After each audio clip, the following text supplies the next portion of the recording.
मैं ऐश्वर्या सिंह नवयुग कन्या महाविद्यालय में शिक्षा शास्त्र विभाग में असिस्टेंट प्रोफेसर के पद पर कार्यरत हूँ।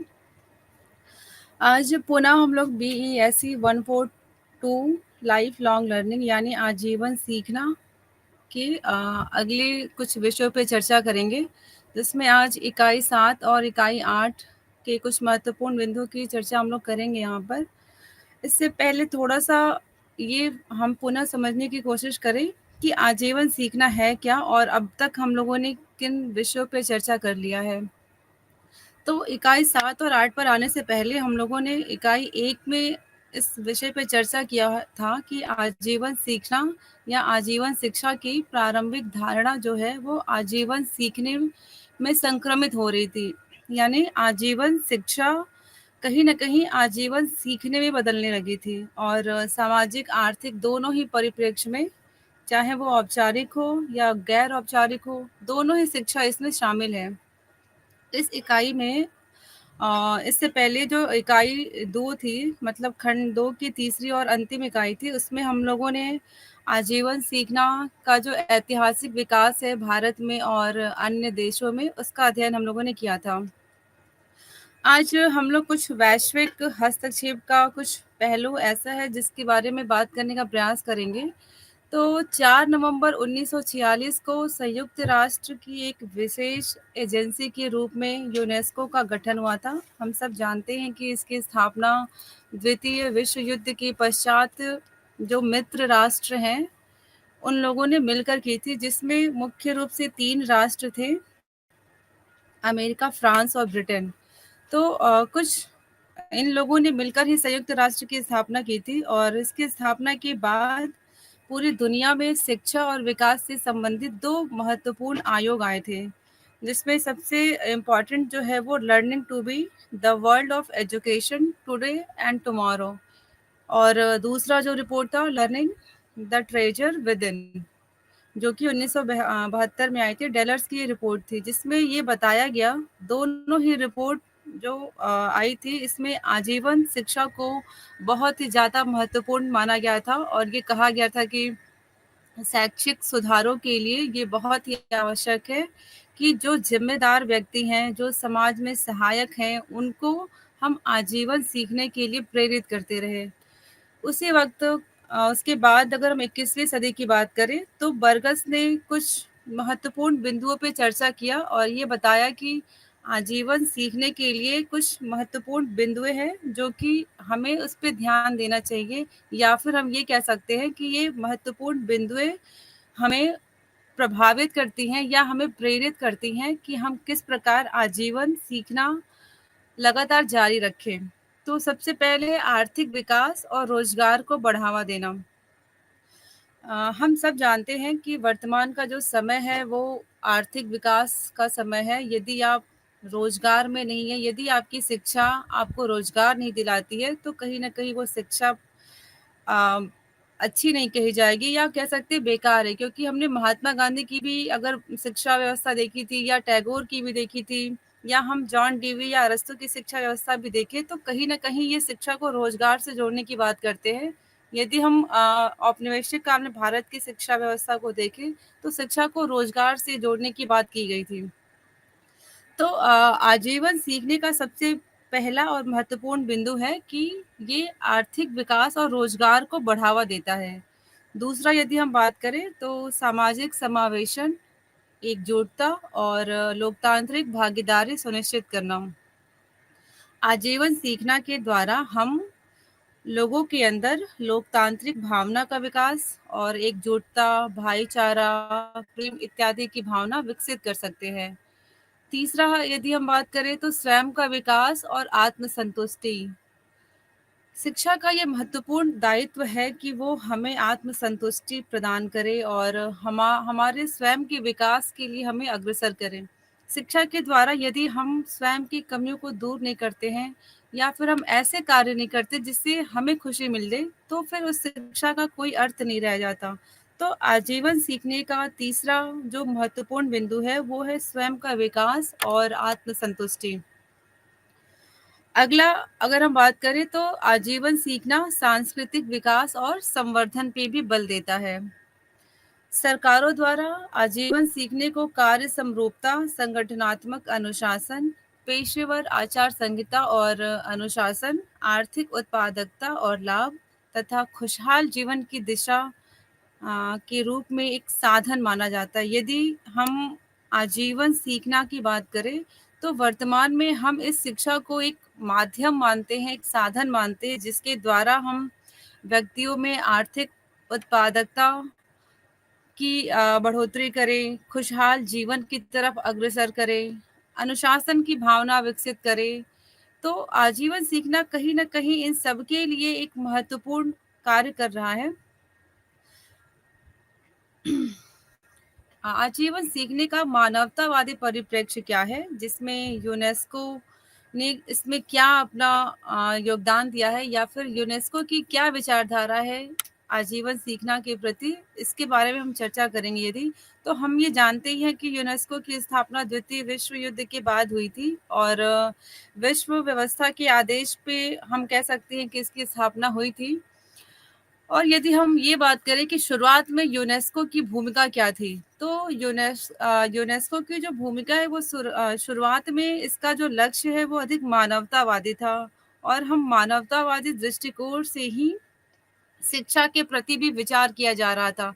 तत्कालीन समय में यूनेस्को जो है वो अमेरिका से तब प्रभावित नहीं था, और लेकिन धीरे-धीरे हम ये कह सकते हैं कि कहीं न कहीं इस पे यूनेस्को पे 3 देशों का ही एक कंट्रोल है, ब्रिटेन, फ्रांस और संयुक्त राज्य अमेरिका।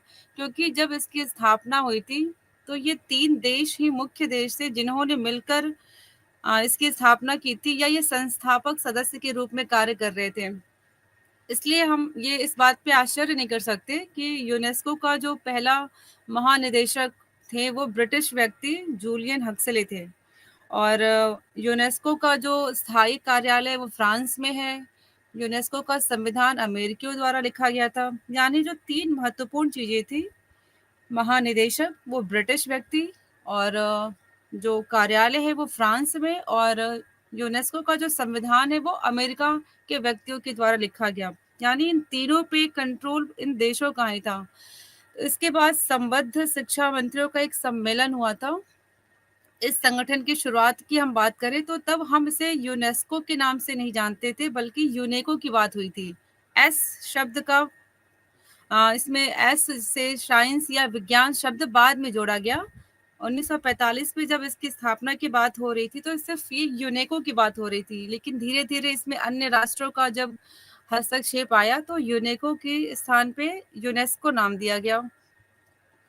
और उसमें जब रिपोर्ट आई थी 1996 में, डेलर की रिपोर्ट, जिसमें आजीवन शिक्षा की बात उन्होंने की थी, तो ये बताया था कि धर्मनिरपेक्ष मानवतावाद के विपरीत एकात्म मानववाद प्रकृति में अधिक आध्यात्मिक था। हालांकि जो ब्रिटेन के व्यक्ति थे, जो कि इसके पहले महानिदेशक थे, उन्होंने तत्कालीन मौजूदा बहुलवाद और विश्व विविधता के विरुद्ध विश्व मन और विश्व संस्कृति के एकीकरण में विश्वास किया, और जातीय और सांस्कृतिक पृष्ठभूमि अलग होने के बाद भी उन्होंने ये प्रयास किया कि एकीकृत व्यवस्था रखी जाए, और संपूर्ण विश्व सभ्यता, विश्व समुदाय और विश्व नागरिकता की बात हम लगातार करते रहें। ऐसा कहना था जो यूनेस्को के पहले महानिदेशक थे। हालांकि यह स्पष्ट नहीं है कि वह ईसाई धर्म के सिद्धांतों पर आधारित होगी या नहीं।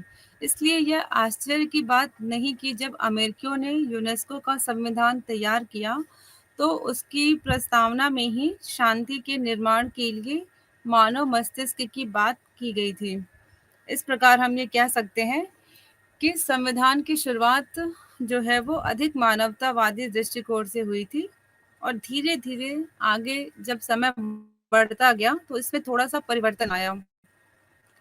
यदि बात करें कि सक्रिय नागरिकता के लिए आजीवन शिक्षा का क्या योगदान है, तो हम ये कह सकते हैं कि यूनेस्को, यहाँ भी हमें यूनेस्को की विचारधारा ही समझनी पड़ेगी, क्योंकि जब आजीवन शिक्षा को जब साहित्य में लाने की बात चल रही थी, जब हम इसे एक दस्तावेज या हम इसको किताबी ज्ञान के रूप में शामिल करने की बात कर रहे थे, तो कहीं न कहीं यहाँ पे यूनेस्को का ही रोल है और यूनेस्को का ही योगदान है इस कार्य में। तो यूनेस्को शिक्षा संस्थान ने भारत के मुंबई विश्वविद्यालय में अप्रैल 1998 की बैठक में 1997 की अपने हैम्बर्ग घोषणा पत्र 97 में जो हैम्बर्ग में घोषणा पत्र आया था, उसको मुंबई वक्तव्य भी कहा जाता है। उसको उन्होंने अपने शब्दों में व्यक्त किया कि वयस्क शिक्षा एक अधिकार से कहीं अधिक हो जाती है। वयस्क शिक्षा 21वीं सदी की कुंजी के रूप में कार्य करती है। यह सक्रिय नागरिकता का परिणाम और समाज में पूर्ण तैयारी दोनों की शर्त है। यह पारिस्थितिकीय रूप से सतत विकास को बढ़ावा देने, लोकतंत्र, न्याय, लैंगिक समानता और वैज्ञानिक, सामाजिक और आर्थिक विकास को बढ़ावा देने और एक ऐसी दुनिया बनाने के लिए एक शक्तिशाली अवधारणा है जिसमें हिंसक संघर्ष को संवाद और न्याय पर आधारित शांति की संस्कृति द्वारा प्रतिस्थापित किया जाता है। जब 1960 के दशक की हम बात करते हैं तो आजीवन शिक्षा नीति और परिचालन रणनीतियों दोनों में एक प्रचलित चर्चा का विषय थी। उस वक्त सक्रिय नागरिकता का मतलब ऐसे नागरिकों से था जो सक्रिय रूप से मानव समुदायों के पोषण में लगे हुए थे और जो व्यक्तिगत और सामाजिक विकास में योगदान दे सकते थे। तो ऐसे लोगों को हम सक्रिय नागरिक के रूप में कहते थे। हालांकि आजीवन शिक्षा की अवधारणा के आजीवन सीखने में बदलने के साथ, यानी ये जो अवधारणा या कॉन्सेप्ट आजीवन शिक्षा की थी, धीरे धीरे अभी हम लोगों ने पहले ही चर्चा किया कि धीरे धीरे उसका संक्रमण आजीवन सीखना के रूप में होने लगा था। 1990 के दशक में सक्रिय नागरिकता की धारणा आर्थिक गतिविधियों में बदल गई, जिसके तहत लोग व्यक्तिगत रूप से आर्थिक उत्पादकता और धन के निर्माण के उद्देश्यों से सामुदायिक गतिविधियों में भाग लेते थे। यानी जो आजीवन सीखने की धारणा शुरू में हमें केवल सक्रिय नागरिकता से मतलब ऐसे लोगों से था जो मानव समुदाय के विकास की बात करे, लेकिन धीरे धीरे कहीं ना कहीं इसको आर्थिक आधार से भी जोड़ा जाने लगा। और सामुदायिक गतिविधियों की यदि हम बात करें तो समुदाय आधारित दृष्टिकोण और कार्यस्थल आधारित दृष्टिकोण, ये दो बिंदु और भी हैं जिस पे हम चर्चा कर सकते हैं। एक मैगजीन आई थी 2017 में जिसमें सक्रिय नागरिकता की व्याख्या को 3 श्रेणियों में बांटने का प्रयास किया गया था। तो पहली श्रेणी बताई गई थी इस मैगजीन में लोकतांत्रिक कार्रवाई, दूसरी बताई गई थी मानव पूंजी और तीसरी बताई गई थी सामाजिक पूंजी। यानी आजीवन शिक्षा या आजीवन सीखने की यदि हम बात करें तो 3 महत्वपूर्ण चीजें इसके अंतर्गत आती हैं कि कहीं ना कहीं हम आजीवन शिक्षा के द्वारा या आजीवन सीखने के द्वारा व्यक्तियों के अंतर्गत हम लोकतांत्रिक गुणों का विकास करें, लोकतांत्रिक सिद्धांतों का विकास करें। जैसे यदि हम न्याय की बात करते हैं, स्वतंत्रता की बात करते हैं, समानता की बात करते हैं, भाईचारा, धर्मनिरपेक्षता, ये सारे लोकतांत्रिक गुण हैं जिसको कहीं ना कहीं हम शिक्षा के द्वारा ही अपने बच्चों के अंदर विकसित करने का प्रयास करते हैं। तो ये पहला उन्होंने इस मैगजीन में बताया गया था कि आजीवन शिक्षा का पहला जो कार्य है वो लोकतांत्रिक कार्रवाई है। दूसरा है मानव पूंजी। हम सब जानते हैं कि वर्तमान में जो मनुष्य है वो कहीं ना कहीं संसाधन के रूप में कार्य कर रहा है। यदि हम मनुष्य को और ज़्यादा विकसित करें, एक पूंजी के रूप में हम मनुष्य से कार्य लेने का प्रयास करें तो हम एक विकासशील से विकसित राष्ट्र की तरफ बढ़ सकते हैं। बहुत सारे देश ऐसे हैं जहाँ पे जनसंख्या कम है। यदि मैं जापान का उदाहरण दूँ यहाँ पर, तो जापान एक ऐसा देश है जिसकी जनसंख्या बहुत ही कम है। ऑस्ट्रेलिया की बात करें यदि हम, तो वहाँ भी जनसंख्या लगभग उत्तर प्रदेश की जनसंख्या के बराबर या उससे कम ही है। लेकिन वहाँ की जो जनसंख्या है वो कहीं न कहीं मानव पूंजी के रूप में कार्य करती है। तीसरा मैगजीन में बताया गया था सामाजिक पूंजी। यानी लोग आजीवन शिक्षा के द्वारा ये बहुत ही आवश्यक है कि हम व्यक्तियों में लोकतांत्रिक गुणों का विकास तो करें ही, मानव पूंजी के रूप में भी विकसित करें, लेकिन सामाजिक पूंजी के रूप में भी हम मनुष्य का विकास करें। ये बहुत ही आवश्यक है क्योंकि बालक विद्यालय से निकलने के बाद फिर समाज में ही जाता है और समाज में ही वो समाज की गतिविधियों में भाग लेता है, समाज और राष्ट्र के विकास में अपना योगदान देता है। तो ये बहुत ही आवश्यक है कि हम आजीवन सीखना या शिक्षा के द्वारा बालक को एक सामाजिक पूंजी के रूप में विकसित करें। यदि हम सतत विकास के लक्ष्य की बात करें कि एसडीजी, हम सब जानते हैं कि सतत विकास के अंतर्गत 17 लक्ष्यों की जो बात की गई थी, उसमें जो चौथा लक्ष्य है जिसको एसडीजी 4 कहते हैं हम, जो कि शिक्षा से संबंधित है, तो इसको प्राप्त करने में आजीवन सीखने की क्या भूमिका हो सकती है? तो संयुक्त राष्ट्र के सतत विकास लक्ष्यों को प्राप्त करने में आजीवन सीखने की भूमिका निश्चित रूप से महत्वपूर्ण है, जिसे 2015 में सभी 193 सदस्य देशों ने अपनाया था। यानी 2015 तक संयुक्त राष्ट्र के 193 सदस्य देश हो चुके थे जिन्होंने ये माना कि हमें ये जो सस्टेनेबल डेवलपमेंट गोल है या सतत विकास लक्ष्य है, इसको प्राप्त करने के लिए बहुत ही आवश्यक है कि हम आजीवन सीखने की भूमिका को महत्वपूर्ण मानते हुए उस पर कार्रवाई करें। संयुक्त राष्ट्र के सभी देशों, चाहे वो अमीर देश हो या गरीब देश हो, संयुक्त राष्ट्र ने सभी से ये आह्वान किया कि हमें ये बहुत ही आवश्यक है कि हम समृद्धि को बढ़ावा दें और इसके लिए जो एसडीजी 4 है यानी शिक्षा, या इससे भी अधिक हम ये कहें कि सभी के लिए गुणवत्तापूर्ण शिक्षा। केवल शिक्षा की बात नहीं की गई है एसडीजी 4 में, शिक्षा देना हमारा दायित्व नहीं है, हमें गुणवत्तापूर्ण शिक्षा देना है विश्व के सभी नागरिकों को। और ये एजेंडा जो है वो 2030 तक इसको प्राप्त करने का लक्ष्य रखा गया है और एसडीजी के सभी लक्ष्यों को प्राप्त करने में आजीवन सीखना की भूमिका अत्यधिक ही महत्वपूर्ण हो जाती है। एसडीजी 4 को रेखांकित करने के लिए हम लोग कुछ सिद्धांतों की बात कर सकते हैं कि हम और क्या-क्या प्रयास करके एसडीजी 4 को प्राप्त करें। तो सबसे पहले शिक्षा को मौलिक अधिकार के साथ-साथ सक्षम बनाने वाला अधिकार भी माना जाता है। यानी शिक्षा को वर्तमान में हम यदि भारत की बात करें, तो हम यहाँ पर भी मौलिक अधिकार कहते हैं और ये कहते हैं कि शिक्षा प्रत्येक बालक का मौलिक अधिकार है और कम से कम पहली से लेकर 8वीं तक की शिक्षा प्रत्येक बालक को मिलना ही चाहिए, ये उनका अधिकार है। इसके साथ-साथ उनके माता-पिता का ये कर्तव्य भी बन जाता है कि वो अपने बच्चे को कम से कम पहली से 8वीं तक की शिक्षा अवश्य दिलाएँ।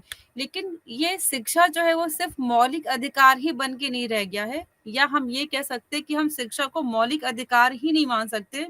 शिक्षा को हमें एक सक्षम बनाने वाला अधिकार भी मानना पड़ेगा, या हम कह सकते हैं कि हमें समझना पड़ेगा। शिक्षा एक ऐसी प्रक्रिया है जो हर व्यक्ति के अंदर ऐसे गुणों का विकास करती है जो उसे दूसरे से अलग कर सकता है, या फिर जो मनुष्य की कमियां होती हैं उनको दूर करने का प्रयास भी शिक्षा के द्वारा ही किया जा सकता है। तो शिक्षा केवल मौलिक अधिकार नहीं है कि हमने पहली से लेकर 8वीं तक की शिक्षा प्राप्त कर ली तो हमारा ये अधिकार पूरा हो गया। ये बहुत ज़रूरी है कि हम स्वयं को सक्षम भी बनाने का प्रयास शिक्षा के द्वारा करें।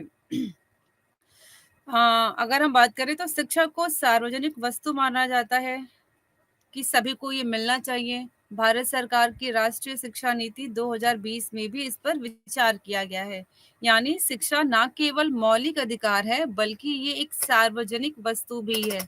सार्वजनिक से आशय कि प्रत्येक व्यक्ति जो किसी देश का नागरिक है, उसका ये अधिकार है कि वो इस शिक्षा को प्राप्त करे। ये एक सार्वजनिक वस्तु है, यानी हर कोई इसका इस्तेमाल कर सकता है।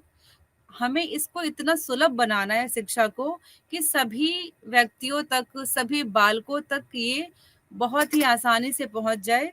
कोई भी लैंगिक भेदभाव ना हो, जातिगत भेदभाव ना हो, स्थान को लेकर, समय को लेकर, धर्म को लेकर किसी भी प्रकार का कोई भेदभाव ना हो, क्योंकि शिक्षा को एक सार्वजनिक वस्तु के रूप में मानने की बात राष्ट्रीय शिक्षा नीति 2020 में की गई है।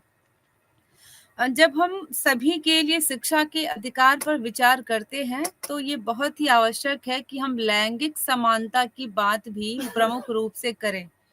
यानी सार्वजनिक तो है ही शिक्षा, लेकिन एक बहुत ही बड़ा भेदभाव जो हम ये कह सकते हैं कि ना केवल भारत में बल्कि पूरे विश्व में आज भी विद्यमान है, वो है लैंगिक भेदभाव। यानी हम कितने भी शिक्षित क्यों ना हो जाएं, हम उच्च वर्ग तक क्यों ना पहुंच जाएं, हम किसी बड़े पद पर क्यों ना पहुंच जाएं, पर ये लैंगिक भेदभाव आज भी किसी ना किसी रूप में हर जगह विद्यमान है, जिसको दूर करने के लिए बहुत ही प्रयास किया जा रहा है और बहुत हद तक हम कह सकते हैं कि हम इसमें सफल भी हो रहे हैं। किंतु अभी भी ये समस्या प्रमुखता से विद्यमान है, जिसको दूर करने का प्रयास एसडीजी 4 या आजीवन शिक्षा के द्वारा करने का प्रयास किया जा रहा है। इसके अलावा स्वास्थ्य में सुधार, आर्थिक विकास सुनिश्चित करना और शिक्षा में वृद्धि करने की दिशा में मुख्य चालक के रूप में भी एसडीजी 4 भी कार्य कर रहा है। एसडीजी 4 में आजीवन शिक्षा को शामिल करने से ये पता चलता है कि यह सुधार या स्वास्थ्य में सुधार, आर्थिक विकास सुनिश्चित करने, रोजगार के अवसरों को बढ़ाने और उत्पादन तथा खपत बढ़ाने तथा पर्यावरण की रक्षा करने की दिशा में मुख्य चालक के रूप में कार्य करेगा। यह सभी एसडीजी को प्राप्त करने के लिए सभी देशों को उन समाधानों से आगे जाने की आवश्यकता है जो प्रौद्योगिकी, हस्तक्षेप, नियामक ढांचे और वित्तीय निवेश द्वारा सुगम बनाए जाते हैं। यानी यदि हमें सतत विकास के सभी 17 लक्ष्यों को प्राप्त करना है, तो ये बहुत ही आवश्यक है कि जो चौथा लक्ष्य है, जिसको हम एसडीजी 4 कहते हैं, वो सबसे ज़्यादा सक्रिय हो और यही वो लक्ष्य है जो कि बाकी 16 लक्ष्यों को प्राप्त करने के लिए भी आवश्यक कार्य करेगा या यही एक चालक के रूप में कार्य करेगा। हमें यदि आर्थिक विकास को बढ़ावा देना है, स्वास्थ्य में सुधार करना है, उत्पादन बढ़ाना है, खपत बढ़ाना है, रोजगार के अवसर बढ़ाना है, तो ये बहुत ही आवश्यक है कि हमें आजीवन शिक्षा की भूमिका को बढ़ाना पड़ेगा और ये प्रयास करना पड़ेगा कि प्रत्येक व्यक्ति तक आजीवन सीखना अवश्य पहुंचे। वर्तमान समय और भविष्य के बदलते सामाजिक, आर्थिक और राजनीतिक परिदृश्य में लोगों को जीवन भर लगातार सीखते रहना चाहिए और किसी भी समय आवश्यक योग्यताओं को संबोधित करने के लिए सीखने को समय समय पर लचीला और अद्यतन करने की आवश्यकता है। यानी सीखना भी एक ऐसी प्रक्रिया है जिसको हमें अपडेट करना पड़ेगा, लगातार अद्यतन करना होगा और जब तक इसमें लचीलापन नहीं होगा, फ्लेक्सिबिलिटी नहीं होगी, तब तक सीखने की प्रक्रिया भी सही तरीके से नहीं हो पाएगी। संपूर्ण विश्व अंतर्राष्ट्रीय संघर्षों, पर्यावरण क्षरण, बेरोजगारी, भूखमरी, लैंगिक और असमानता आदि से संबंधित महत्वपूर्ण चुनौतियों का सामना कर रहा है और प्रत्येक सरकारें सतत समुदाय और सामाजिक विकास के अलावा अंतर्राष्ट्रीय सहयोग, हितधारक जुड़ाव, समावेशन और लैंगिक समानता तथा बेरोजगारी और गरीबी को दूर करने के लिए आजीवन शिक्षा को एक उपकरण के रूप में प्रत्येक सरकारें इसका प्रयोग कर सकती है, क्योंकि हम सभी जानते हैं कि पूरे विश्व में आज अंतर्राष्ट्रीय संघर्ष चल रहा है, जिसका सबसे महत्वपूर्ण उदाहरण जो वर्तमान में हम देख रहे हैं, रूस और यूक्रेन के बीच लगभग 2-3 साल से लड़ाई चल रही है और कहीं ना कहीं इनके पीछे जो इनके मित्र राष्ट्र हैं वो भी इसमें इन्वॉल्व हैं। अगर ये युद्ध बढ़ता जाता है तो ये अंतर्राष्ट्रीय संघर्ष का रूप ही लेता जाएगा। पर्यावरण प्रदूषण हो रहा है, ना केवल प्रदूषण बल्कि प्रदूषण से क्षरण हो रहा है। अब पर्यावरण में बहुत ही ज़्यादा पर्यावरण को नुकसान हो रहा है, बेरोजगारी बहुत ज़्यादा बढ़ चुकी है, भूखमरी, लैंगिक असमानता या ये इस प्रकार की ऐसी जो चुनौतियां हैं जिसका सामना आज पूरी दुनिया ही कर रही है और सभी सरकारों का ये प्रयास है कि किस प्रकार इसको दूर किया जाए और आजीवन शिक्षा ही एक उपकरण है जो इसको दूर करने के लिए एक उपकरण के रूप में कार्य कर सकती है। यदि हम ये बात करें कि आजीवन सीखने के कुछ महत्वपूर्ण पहलू क्या हैं, तो हम सब इस पे भी चर्चा कर सकते हैं कि वर्तमान में आजीवन सीखने का विचार दैनिक जीवन के हर क्षेत्र में गूंजता है।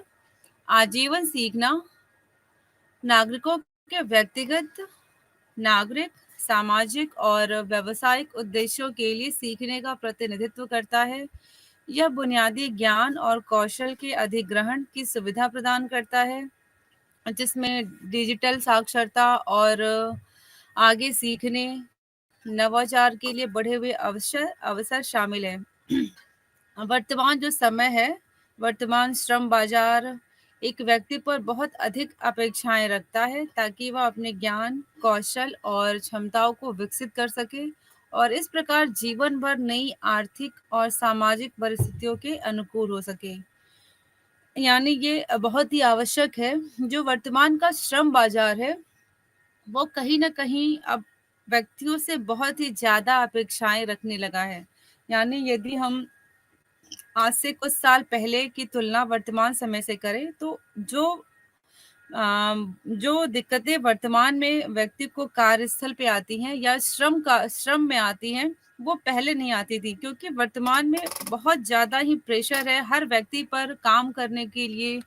कह सकते हैं कि बहुत ज़्यादा प्रेशर है, उन पे अपेक्षाएँ बहुत ज़्यादा हैं। तो इन अपेक्षाओं को पूरा करने के लिए प्रत्येक व्यक्ति लगातार अपने ज्ञान में, अपने कौशल में वृद्धि करता रहता है, अपनी क्षमताओं को विकसित करता रहता है, तभी वो इस मुख्य धारा से स्वयं को जोड़कर रख पाएगा और जो आर्थिक और सामाजिक परिस्थितियाँ हैं, उसके अनुकूल हो पाएगा। शिक्षा आजीवन सीखना जो है वर्तमान में, वो अब केवल अनौपचारिक शिक्षा के अंतर्गत नहीं रह गई है, बल्कि स्कूली शिक्षा प्रणाली में भी इसको शामिल कर लिया गया है। आजीवन सीखने में उत्पादक आयु में शिक्षा आमतौर पर व्यावसायिक प्रशिक्षण, साथ ही बेरोजगारी के दौरान शिक्षा और जीवन के बाद के उत्पादक युग में शिक्षा भी शामिल है। आजीवन सीखने की स्वतंत्र उप प्रणालियां नागरिकों के जीवन में व्याप्त हैं और उन्हें जीवन के सभी उम्र में अपनी शिक्षा जारी रखने और अध्ययन, कार्य, अवकाश और अन्य व्यवसायों के प्रकार और क्षेत्रों को चुनने में सक्षम बनाती है। यानी हमें यदि ये चुनाव करना है कि हमें किस दिशा में अध्ययन करना है, हमें कौन-सा कार्य करना है, हमें अवकाश का उपयोग कैसे करना है और अन्य प्रकार के जो व्यवसाय होते हैं, उनमें से हमें किस व्यवसाय का चुनाव करना है, तो इसके लिए भी आजीवन सीखना जो है वो उत्पादक के रूप में कार्य करती है। आजीवन सीखना हमेशा ही चलती रहनी चाहिए, तभी हम अपने कौशलों का विकास कर पाएँगे और तरह-तरह के व्यवसायों में अपना योगदान दे पाएँगे। इसलिए हम ये कह सकते हैं कि आजीवन सीखना जो है वो विभिन्न पहलुओं से अपने प्रभावी जुड़ाव के लिए सीखने की एक प्रक्रिया के रूप में कार्य करती है। कुछ उदाहरण के द्वारा हम इसे समझ भी सकते हैं कि वर्तमान में किस प्रकार से कार्य करती है आजीवन सीखने की प्रक्रिया। तो एक नए कौशल को विकसित करना, यानी यदि हम किसी कौशल का विकास भी करते हैं, तो हम सीखने का कार्य ही करते हैं। अब हम किसी नए कौशल की बात करें, जैसे सिलाई हो गया, खाना बनाना हो गया, प्रोग्रामिंग हो गया या कहीं भाषण देना हो गया, सार्वजनिक रूप से भाषण देना।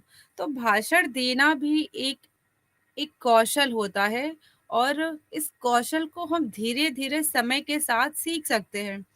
सिलाई करना, यानी हमें यदि सिलाई करने पहले नहीं आता है, तो हम सिलाई करना भी एक प्रशिक्षण के द्वारा सीख सकते हैं। खाना बनाना हो गया या किसी कंप्यूटर पे कोई सॉफ्टवेयर को सीखना या बनाना या उसका इस्तेमाल करना, ये कहीं न कहीं एक कौशल है और आजीवन सीखना इस कौशल को विकसित करने की बात करती है। दूसरा यदि हम बात करें, तो स्व-शिक्षित अध्ययन, यानी आजीवन सीखना को पहले हमने कौशल विकसित करना के रूप में देखा और दूसरा हम इसको स्व-शिक्षित अध्ययन के रूप में देख सकते हैं। अब स्व-शिक्षित अध्ययन में क्या आ सकता है?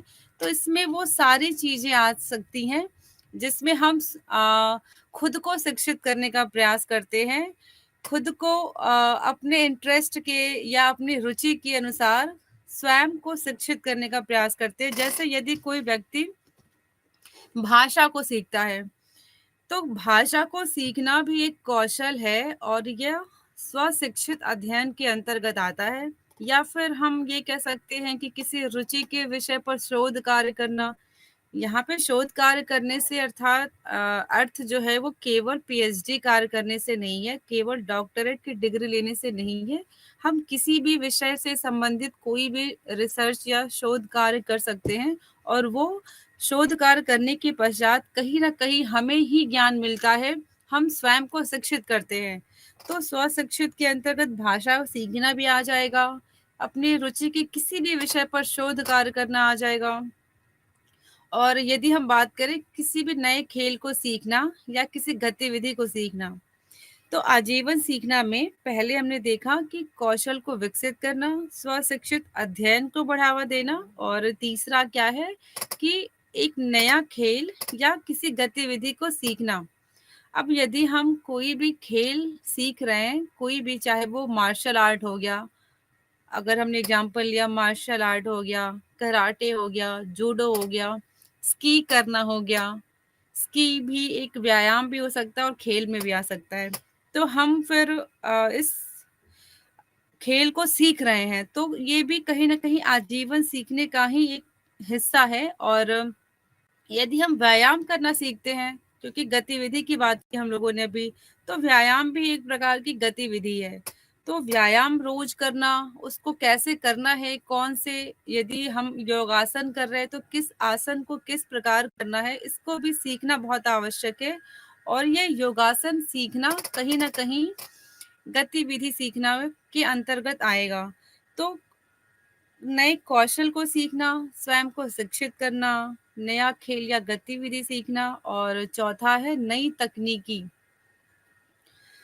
तकनीकी को सीखना भी आएगा आजीवन सीखना के अंतर्गत। अब नई तकनीकी में हम सीख सकते हैं जैसे कोई स्मार्ट डिवाइस को बनाना, कि किस प्रकार से हम कोई डिवाइस बना सकते हैं, या उस डिवाइस को ना केवल बनाना बल्कि उसके इस्तेमाल को भी सीखना, कि किस प्रकार हम इस डिवाइस का प्रयोग कर सकते हैं अपने रोजमर्रा के जीवन में।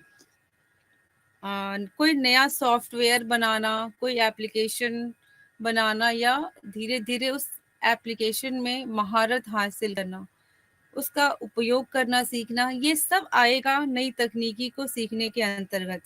और पांचवा यदि हम बात करें तो नया ज्ञान, प्रमाण पत्र, डिप्लोमा या डिग्री प्राप्त करना। यानी पहले हमने बात की नए कौशल को विकसित करना, दूसरा हमने बात किया स्वशिक्षित अध्ययन, तीसरा हमने बात किया एक नया खेल या गतिविधि सीखना, चौथा हमने बात किया नई तकनीकी का उपयोग करना सीखना, और अगला जो है वो है नया ज्ञान, प्रमाण पत्र, डिप्लोमा या डिग्री प्राप्त करना।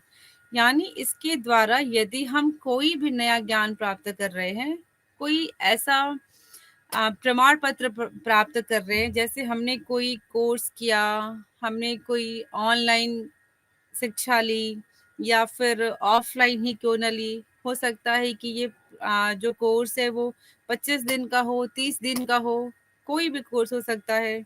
या फिर कोई डिग्री प्राप्त कर रहे हैं हम, जो हमारे करियर के लिए बहुत ही आवश्यक है, कोई भी शिक्षा हो गया, ये सब कहीं ना कहीं नए ज्ञान को ही हम प्राप्त कर रहे हैं।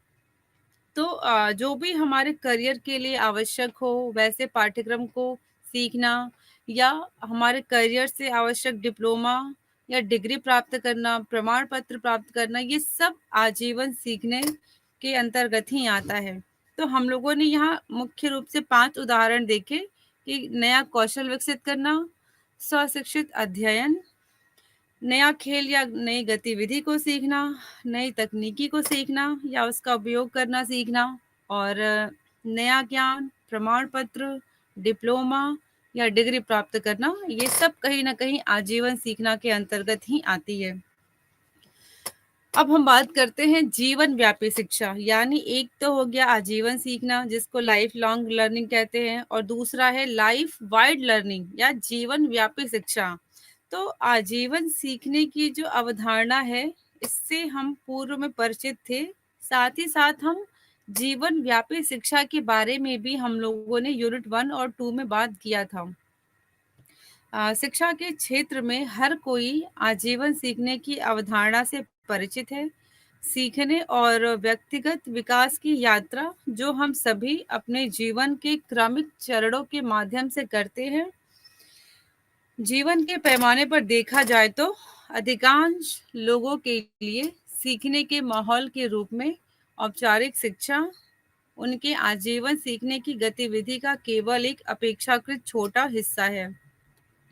उनके जीवन काल का अधिकांश हिस्सा प्री स्कूल यानी स्कूल से पहले की जो शिक्षा होती है, पोस्ट स्कूल स्कूल के बाद की शिक्षा जैसे कॉलेज हो गया अब, या विश्वविद्यालय की शिक्षा हो गई, या फिर अनौपचारिक शिक्षा, अनुभवात्मक सीखना, स्व शिक्षा, ये सब व्यक्तिगत विकास के क्षेत्र में ही व्यतीत होता है। या हम इसको दूसरे शब्दों में ऐसे भी कह सकते हैं कि औपचारिक शिक्षा के अलावा जीवन में सभी अनौपचारिक शिक्षाएं जो होती हैं वो जीवन व्यापी शिक्षा में जुड़ जाती हैं। यानी जब हम लाइफ लॉन्ग लर्निंग की बात करते हैं या आजीवन सीखना की बात करते हैं, तो वहाँ पे हमने औपचारिक और अनौपचारिक दोनों शिक्षा को रखा था। किंतु जब हम जीवन व्यापी शिक्षा या लाइफ वाइड लर्निंग की बात करते हैं, तो यहाँ पर हम औपचारिक शिक्षा के अलावा जो भी अनौपचारिक शिक्षाएं होती हैं वो सब को इसके अंतर्गत शामिल करते हैं। जीवन व्यापी शिक्षा या इसको शॉर्ट में LWL यानी लाइफ वाइड लर्निंग कहते हैं। तो जीवन व्यापी शिक्षा में वह सभी शिक्षा और व्यक्तिगत विकास शामिल हैं जो हमारे जीवन के किसी भी बिंदु पर समकालिक रूप से मौजूद कई संदर्भों और स्थितियों में गतिविधियों के माध्यम से होता है, जिसका उद्देश्य भूमिकाओं को पूरा करना और विशिष्ट लक्ष्य को प्राप्त करना और व्यक्तिगत, नागरिक, सामाजिक या रोजगार संबंधी संदर्भों में ज्ञान, समझ, कौशल, क्षमताएं, स्वभाव, मूल्य और अर्थ को लगातार विकसित करना है। जीवन व्यापी शिक्षा एक रणनीति और सीखने तथा व्यक्तिगत विकास को देखने का एक तरीका है जिसमें जीवन भर वास्तविक जीवन के संदर्भ और इससे संबंधित पृष्ठभूमि शामिल है। जीवन व्यापी शिक्षा वह साधन है जिसके द्वारा एक संस्था शिक्षार्थी की जीवन व्यापी शिक्षा को मान्यता देती है, प्रोत्साहित करती है और उसका समर्थन करती है। यदि हम बात करें कि आवश्यक शिक्षण अनुभव और जीवन व्यापी शिक्षा क्या है, यानी essential learning experiences and life wide learning, तो औपचारिक शिक्षा प्रणाली में भी जीवन व्यापी शिक्षण शिक्षण अवसर शिक्षार्थियों को निम्नलिखित आवश्यक शिक्षण अनुभव प्राप्त करने में मदद करती है। यानी औपचारिक शिक्षा प्रणाली में भी यदि हम बात करें जीवन व्यापी शिक्षा की, तो कुछ इसकी महत्वपूर्ण बिंदु है कि किस पे ये जोर देती है। तो पहला हो गया बौद्धिक विकास, दूसरा नैतिक और नागरिक शिक्षा जिसमें हम चरित्र निर्माण की बात करते हैं, सामुदायिक सेवा और शारीरिक और सौंदर्य विकास, तथा कैरियर से संबंधित जो भी हमें औपचारिक शिक्षा मिलता है उन सबको हम जीवन व्यापी के अंतर्गत रखते हैं। रोजमर्रा की जिंदगी में व्यक्ति की शिक्षा यानी जो इंडिविजुअल्स लर्निंग होती है वो हर व्यक्ति के दिन में कैसे होती है या क्या हम रोज रोज क्या सीखते हैं। तो हम सब जानते हैं कि औपचारिक स्कूली शिक्षा और नौकरियों के अलावा या नौकरियों से बाहर लक्ष्य या रुचियां होती हैं हम सबकी। यानी हमारा इंटरेस्ट ना केवल औपचारिक शिक्षा या नौकरी में होता है, उसके अलावा भी लोगों की बहुत सारी रुचियां होती हैं। इंसान होने के नाते बहुत जिज्ञासाएं होती हैं और मनुष्य जो है वो स्वाभाविक रूप से एक सीखने वाला व्यक्ति है और ये हमेशा अपनी ज़रूरतों को पूरा करने का प्रयास करता है और उन ज़रूरतों को पूरा करने के लिए जिस क्षमता की आवश्यकता होती है, उस क्षमता को सीखने का प्रयास भी करता है। या हम कह सकते हैं कि आजीवन सीखना यह मानता है कि हमारी सारी शिक्षा कक्षा से नहीं आती, यानी जो हम जीवन भर जो सीखते हैं, वो हम केवल स्कूल या क्लास से नहीं सीखते, बल्कि दैनिक आधार पर लगातार सीखते रहते हैं। जैसे समाजीकरण हो गया, ये सारे जो गुण हैं, ये हम हमेशा ही सीखते रहते हैं। परीक्षण और त्रुटि, स्व प्रारंभिक अध्ययन के माध्यम से हम लगातार चीज़ों को सीखते रहते हैं। अब जैसे बचपन की हम बात करें तो बातचीत करना या बाइक चलाना, साइकिल चलाना, बचपन में हम ये एक दूसरे को देख देख के सीखते हैं और ये सब चीज़ें हम स्कूल में नहीं सीखते, स्कूल के बाहर सीखते हैं। अब जैसे बड़े होते हैं, वयस्क होने पे जो उच्च क्रम के कौशल होते हैं, जैसे स्मार्टफ़ोन का कैसे इस्तेमाल करें, हालाँकि वर्तमान में तो बच्चे भी स्मार्टफ़ोन का इस्तेमाल बड़ों से ज़्यादा ही करने लगे हैं। किंतु हम कहीं न कहीं इसको अडल्ट के लिए ही रखते हैं कि स्मार्टफ़ोन का इस्तेमाल कैसे करें या कोई नया व्यंजन कैसे बनाएँ, ये सब विद्यालय में नहीं सीखते बल्कि उसके बाहर सीखते हैं और ये जीवन व्यापी शिक्षा के अंतर्गत आता है। तो अभ्यास के समुदायों में सीखना, learning in communities of practices.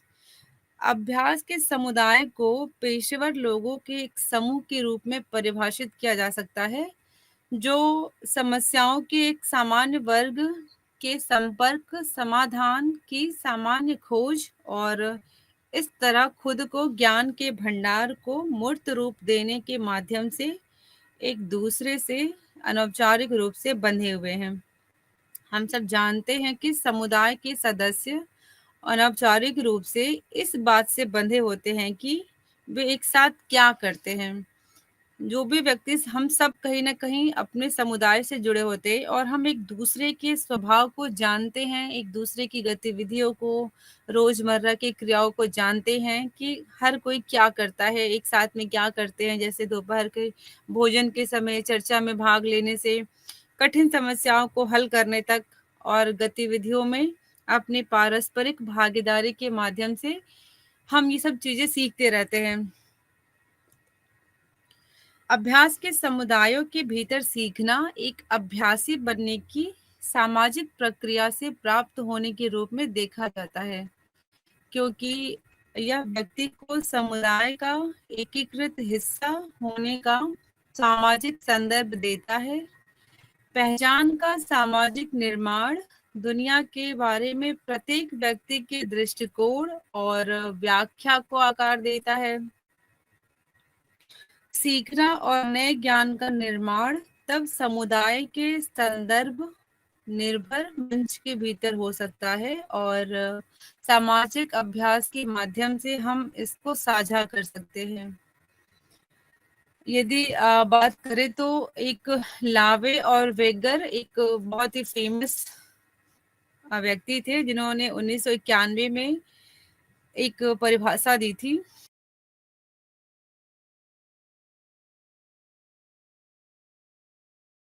बताता है कि कैसे नए लोग अभ्यास के समुदाय समुदाय या सहयोगी परियोजना के अनुभवी सदस्य और अंततः पुराने सदस्य बन जाते हैं। सीखने को एक प्रासंगिक सामाजिक घटना के रूप में पहचानता है, जिसे सामुदायिक अभ्यास में भागीदारी के माध्यम से प्राप्त किया जाता है। एलपीबी का कोई उद्देश्य कोई विशिष्ट ज्ञान प्राप्त करना नहीं है, बल्कि समुदाय और उसकी संस्कृति और भाषा तक पहुंच प्रदान करना है। जैसे-जैसे एक नवागंतुक समुदाय की औपचारिक और अनौपचारिक संस्कृति और मूल्य को सीखता है, वह एक वैध सदस्य बनता जाता है और पूर्ण भागीदारी की ओर बढ़ने लगता है। गारफील्ड ने 2018 में संगठनों में समुदाय से संबंधित कुछ सिद्धांत प्रस्तुत किए थे। यानी प्रत्येक संगठन के जो समुदाय होते हैं उसके कुछ सिद्धांत होते हैं, जैसे उन्हें संगठनात्मक संरचना से स्वतंत्र होना चाहिए। वे टीम, साइट, ब्लॉग आदि नहीं है। वे लोग हैं जो बातचीत करते हैं और विषयों पर आधारित हैं। यानी संगठन या समुदाय जो है वो कोई साइट या ब्लॉग नहीं होता कि सिर्फ एक तरफा बातचीत हो रही है या अंतरक्रिया नहीं हो रही है, इंटरेक्शन नहीं हो रहा है। ये लोग हैं, ये इंसान हैं जो कि बातचीत करते हैं, एक दूसरे की भावनाओं को समझते हैं। तो यहाँ पे हर विषय पे चर्चा और बातचीत की जा सकती है। समुदाय की सदस्यता को मजबूर नहीं किया जा सकता, यह स्वैच्छिक होना चाहिए। यानी हम किसी को भी अपने समुदाय में शामिल करने के लिए उसके ऊपर दबाव नहीं डाल सकते, हम किसी को मजबूर नहीं कर सकते, बल्कि यह एक स्वैच्छिक संगठन है। हाँ, कोई भी स्वैच्छिक रूप से किसी समुदाय का हिस्सा हो सकता है। समुदायों को संगठनात्मक, कार्यात्मक और भौगोलिक सीमाओं में फैला होना चाहिए। समुदायों को सदस्यों के महत्वपूर्ण द्रव्यमान की आवश्यकता होती है और हमें इन समुदायों को समय समय पर पोषित भी किए रहते चाहिए, पोषित करते रहना चाहिए। यदि हम बात करें कि कार्यस्थल पर सीखना क्या है, यानी लर्निंग एट वर्क प्लेस, कि क्या कार्यस्थल पर भी सीखना होता है? क्या हम अपने वर्क प्लेस पर भी सीखने की प्रक्रिया करते हैं? तो कार्यस्थल पर सीखना, सीखने और काम करने की मानवीय और सामाजिक प्रक्रियाओं के बीच संबंधों के बारे में है। यानी जो काम करने की मानवीय और सामाजिक प्रक्रियाओं के बीच जो संबंध होता है वो इसके अंतर्गत ही आता है। हमें इन प्रक्रियाओं को व्यक्तिगत और संगठनात्मक स्तरों पर और व्यापक सामाजिक संदर्भों में समझने की आवश्यकता है।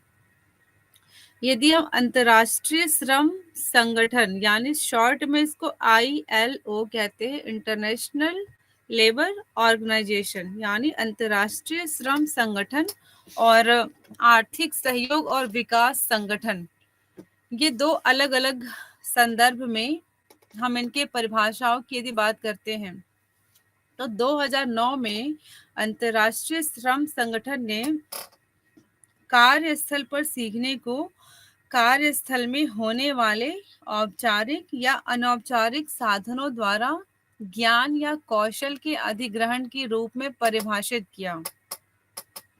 यानी अंतर्राष्ट्रीय श्रम संगठन ने ये कहा कि कार्यस्थल पे कोई भी औपचारिक या अनौपचारिक साधन के द्वारा यदि हम ज्ञान या कौशल ग्रहण करते हैं या सीखते हैं तो ये हम कह सकते हैं कि हम कार्यस्थल पर सीख रहे हैं। जैसे कक्षाओं की भी बात करें, क्लास की भी बात करें, तो क्लास में भी, कक्षा में भी बालक या शिक्षक दोनों विषय के अलावा अन्य बातें भी सीखते रहते हैं। हम ये बिल्कुल भी नहीं कह सकते। हम अक्सर ये कहते हैं कि जो विद्यालय है वो शिक्षा का औपचारिक अभिकरण है, यानी हम विद्यालय में औपचारिक शिक्षा प्राप्त करते हैं, किंतु हर वक्त ऐसा हो ये आवश्यक नहीं है। यदि हम कक्षा की बात भी करें तो कक्षा में भी जो सीखने की प्रक्रिया होती है वो शिक्षक और छात्र दोनों की होती है। और ये जो शिक्षण होता है वो केवल विषय वस्तु आधारित नहीं होता है, बल्कि उस विषय से हटकर भी शिक्षा होता है, उस शिक्षण की प्रक्रिया होती है और बालक तथा शिक्षक दोनों एक दूसरे से लगातार सीखते रहते हैं। तो ये सीखना भी कहीं ना कहीं कार्यस्थल पर सीखना के अंतर्गत ही शामिल किया जा सकता है। यदि हम ये बात करें कि जो भी औपचारिक सीखना जो होती है, जिसको ऑन द जॉब प्रशिक्षण कहते हैं या ऑन द जॉब ट्रेनिंग कहते हैं, यानी उसी कार्यस्थल पर ही प्रशिक्षण को कहते हैं, तो ये प्रशिक्षण होना या औपचारिक प्रशिक्षण होना या अनौपचारिक सीखना, ये दोनों ही कार्यस्थल पर चलता रहता है। जब हम केवल OJT यानी ऑन द जॉब प्रशिक्षण की बात करते हैं तो इसके अंतर्गत बात करें यदि, तो जो कार्यस्थल सीखने का एक उप समूह है जो अत्यधिक संरचित होता है और चेकलिस्ट के उपयोग पर आधारित होता है, तो इसको हम रखते हैं कार्यस्थल पर सीखना के अंतर्गत। शिक्षार्थी की बात यदि हम करें तो ये सीखना ये हम नहीं कह सकते कि हमेशा ही जानबूझकर होता है या अनजाने में होता है। सीखने की प्रक्रिया अनजाने में भी होती है और जानबूझकर भी होती है। तो कार्यस्थल पर सीखना क्यों महत्वपूर्ण है? क्यों ये इतना वर्तमान में हम कार्यस्थल पर सीखने पर जोर दे रहे हैं? तो कर्मचारी औपचारिक प्रशिक्षण, वीडियो, सहकर्मियों के व्यवहार और नौकरी पर प्राप्त विभिन्न अनुभवों को देखकर हर दिन सीखते रहते हैं। यानी हम यदि कार्यस्थल पर हैं, तो हम अपने जो कलीग्स कहते हैं, जो सहकर्मी होते हैं, उनके व्यवहार से और नौकरी प्राप्त करने के दौरान या उसके बाद जो विभिन्न अनुभव जो रोजमर्रा के दिन में होते हैं, जो रोज हमें मिलते हैं, वो कहीं ना कहीं हमें ज्ञान और कौशल प्राप्त प्रदान करते हैं। तो कार्यस्थल पर सीखना कर्मचारियों को कंपनी के साथ बढ़ने और प्रदर्शन के इर्द गिर्द संस्कृति में योगदान देकर उनके प्रदर्शन को बेहतर बना सकता है।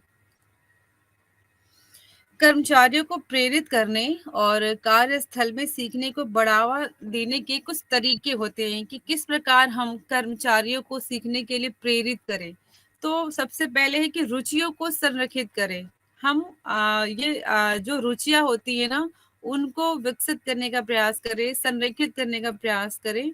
यह कौशल प्रशिक्षण है जो व्यवसाय और कर्मचारियों दोनों के लिए मूल्यवान है। व्यवसाय के लिए लाभ स्पष्ट है, लेकिन कर्मचारियों को सीखने की प्रेरणा बहुत अधिक होगी यदि उन्हें लगता है कि उनके करियर की प्रगति को ध्यान में रखकर ये कार्य किया जा रहा है।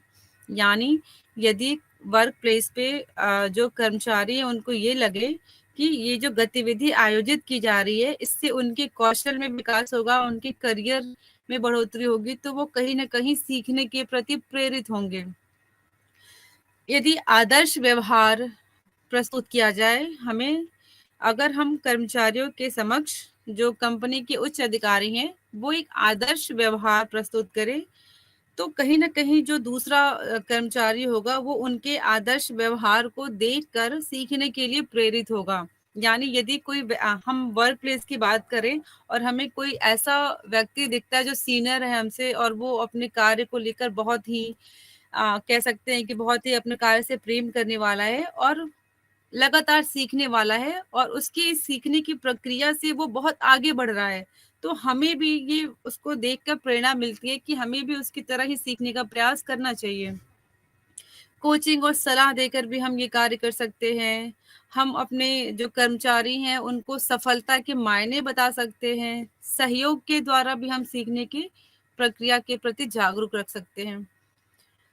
सामाजिक और व्यक्तिगत पहचान के लिए सीखना, यानी जो सीखना है, क्या ये सामाजिक पहचान के लिए भी होती है या व्यक्तिगत पहचान के लिए भी होती है? तो सीखने की जो प्रक्रिया है, उसको वो कहीं न कहीं हम सामाजिक पहचान के लिए भी कुछ गतिविधियों को सीखते हैं।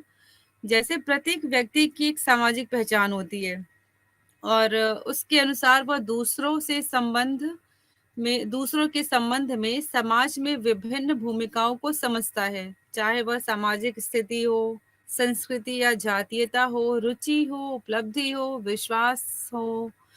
मतलब जो भी सामाजिक पहचान है, आत्म मूल्य है, ये कहीं ना कहीं हमें सीखने के लिए प्रेरित करता है या एक दूसरे से अलग करता है। जैसे हम अगर सामाजिक पहचान के उदाहरण दें, तो जाति हो गई, लिंग हो गया, सामाजिक आर्थिक वर्ग हो गया, स्थिति हो गई, ये सब कहीं न कहीं सामाजिक पहचान के अंतर्गत आते हैं।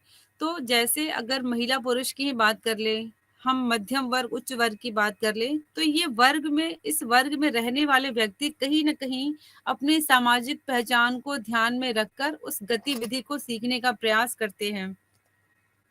व्यक्तिगत पहचान की यदि बात करें, तो व्यक्तिगत पहचान वह अवधारणा है जो व्यक्ति अपने बारे में विकसित करता है, जो कभी-कभी परिस्थितियों के आधार पर जीवन भर में काफ़ी हद तक विकसित होती है। इसमें व्यक्ति के जीवन के ऐसे पहलू शामिल हो सकते हैं, जिन पर उनका कोई नियंत्रण नहीं होता, जैसे कि वह कहाँ पला-बढ़ा है, उसकी त्वचा का रंग कैसा है और जीवन में उसके द्वारा चुने गए कुछ विकल्प, जैसे कि वह अपना समय कैसे व्यतीत करता है, वो क्या विचार करता है, क्या सोचता है। उदाहरण के लिए यदि हम बात करें तो एक व्यक्ति जो कि 25 वर्ष की आयु में खुद को किसी विशेष धर्म के, किसी विशेष राजनीतिक दल का हिस्सा मानता है और जो खुद को उच्च मध्यम वर्ग के रूप में देखता है, उसे 65 वर्ष की आयु में ही पता चलता है कि वह एक बहुत ही अलग व्यक्ति है, या शायद अब उसे राजनीति में कोई दिलचस्पी नहीं है, उसने अपना धर्म बदल लिया और वह 25 वर्ष की आयु की तुलना में कम पैसे में जीवन यापन कर रहा है। यानी एक 25 वर्ष का इंसान जो तब कुछ और था और जब वो 65 वर्ष का एक बुजुर्ग व्यक्ति बना, तब वो कुछ और हो गया। यानी जो व्यक्तिगत पहचान होती है हमारी खुद की, हम कहीं न कहीं उस व्यक्तिगत पहचान को ध्यान में रखकर भी सीखने का कार्य करते हैं। 25 वर्ष में हमारी जो रुचि होती है वो अन्य गतिविधियों को सीखने में होती है, और 65 वर्ष की अवस्था में या उसके बाद की अवस्था में हम कह सकते हैं तो हमारी जो सीखने की रुचि होती है उसकी जो गतिविधियां हैं वो बदल जाती हैं। यदि हम बात करें आजीवन सीखना के 4 स्तंभ हैं। 70 में हम सब जानते ही हैं कि learning the treasure with in में 4 पिलर्स की बात की गई थी, जिसमें रिपोर्ट जो डेलर्स की आई थी उसमें 4 स्तंभ की बात की थी उसने। पहला लर्निंग टू डू यानी जानना सीखना, दूसरा करना सीखना यानी learning to be, learning to live together, और सबसे पहले था लर्निंग टू नो यानी जानना सीखना, करना सीखना, होना सीखना और साथ रहना सीखना। ये 4 पिलर्स हैं जो कि आजीवन सीखना के आधार स्तंभ के रूप में कार्य करते हैं। तो जानना सीखना यानी जानने के लिए सीखना या जानना सीखना के अंतर्गत हम स्मृति, कल्पना, तर्क, समस्या समाधान और इस प्रकार के अन्य भी जो गतिविधियां होती हैं या आलोचनात्मक तरीके से सोचने की क्षमता का विकास शामिल है। यानी जानना सीखना में स्मृति, कल्पना, तर्क, समस्या समाधान ये ऐसे कौशल हैं जो जिसको हम विकसित करने का प्रयास करते हैं। यह खोज की एक प्रक्रिया है जिसमें समय लगता है और इसमें विषय शिक्षण के माध्यम से दी गई जानकारी या ज्ञान में अधिक गहराई से जाना शामिल है। जानना सीखना यानी लर्निंग टू नो का तात्पर्य है सीखना, सीखना जिसमें एकाग्रता, स्मृति, विचार और शक्ति का आह्वान किया जाता है, ताकि जीवन भर औपचारिक या अनौपचारिक जो भी शिक्षा हो लगातार चले और शैक्षिक अवसरों से लगातार लाभ उठाया जा सके। ज्ञान प्राप्त करना एक कभी न खत्म होने वाली प्रक्रिया है और इसे सभी प्रकार के अनुभवों से समृद्ध किया जा सकता है। जानना सीखना का तात्पर्य है दुनिया के सभी प्रभावी ढंग से काम करने वालों के लिए आवश्यक एकाग्रता, स्मृति, कौशल और आलोचनात्मक रूप से सोचने की क्षमता विकसित करना। इसके बाद करना सीखना, जिसमें हम कौशलों के विकास की बात करते हैं, क्षमता के विकास की बात करते हैं, जीवन कौशल, व्यक्तिगत गुण, योग्यता, दृष्टिकोण, इन सब के विकसित करने की बात हम करना सीखना के अंतर्गत करते हैं। बनना सीखना, लर्निंग टू बी, संपूर्ण व्यक्ति का सर्वांगीण विकास करना, अपनी क्षमताओं का विकास करना, कौशल करना, ऐसे पाठ्यक्रम को विकसित करना जिसके द्वारा कल्पना और रचनात्मकता के गुणों को विकसित किया जा सके। इसके बाद है साथ रहना सीखना। साथ रहना सीखना के अंतर्गत हमें मनुष्य के अंतर्गत जो विशेष गुण होते हैं, जो सामाजिक गुण होते हैं, उसको विकसित करने पर जोर देना होता है। बहुत ही महत्वपूर्ण है। वर्तमान में इसके काफ़ी सामाजिक निहितार्थ हैं आजीवन सीखना के। हम इसके द्वारा ही आजीवन सीखना के द्वारा ही हम कहीं न कहीं समाज को विकसित करने की दिशा में आगे बढ़ा सकते हैं और हम ये कह सकते हैं कि वर्तमान का जो समय है वो उसी राष्ट्र का समय है जो आजीवन सीखना पे बहुत ज़्यादा जोर देता है और वहाँ के नागरिकों को एक पूंजी के रूप में, एक संसाधन के रूप में आजीवन सीखने की प्रक्रिया को एक रोजमर्रा का हिस्सा बनाने का जो मतलब बल देता है, चाहे हम कार्यस्थल पे हों, हम स्कूल में हों, हम कॉलेज में हों, हम कहीं भी हो, ये आजीवन सीखना या लाइफ लॉन्ग लर्निंग की जो प्रक्रिया है वो हमेशा ही चलती रहती है। तो आज हमने यूनिट 7 और 8 के सभी महत्वपूर्ण मुद्दों पे चर्चा की। धन्यवाद।